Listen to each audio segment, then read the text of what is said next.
ನನ್ನ ಹೆಸರು ಪಲ್ಲವಿ. ನಾನು ಮೂರನೇ ನನ್ನ ನನ್ನ ಪಾತ್ರ ನಿರೂಪಕ.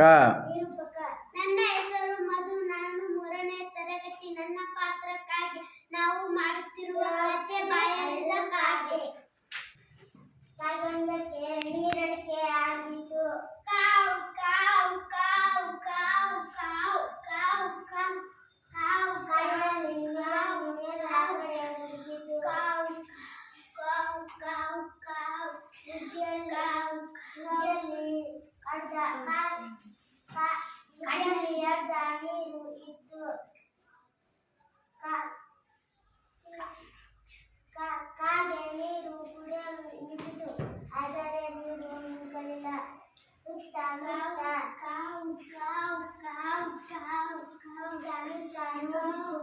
ಅಲ್ಲೇ ಇದ್ದ ಹಣ್ಣುಗಳನ್ನು ಒಂದೊಂದಾಗಿ ಹಾಕಿತು.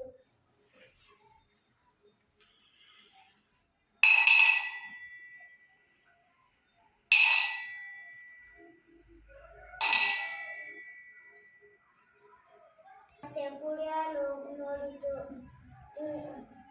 ನೀರು ನಿಲ್ಲಲಿಲ್ಲ. ಮತ್ತೆ ಕಲ್ಲುಗಳನ್ನು ಹಾಕಿತು.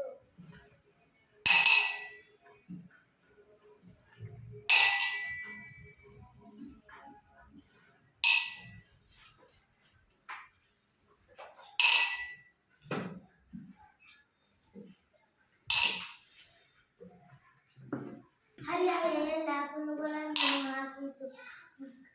ರುಚಿಯಲ್ಲಿ ನೀರು ಮೇಲೆ ಬಂದಿತು. ಕಾಗೆ ನೀರು ಕುಡಿಯಿತು.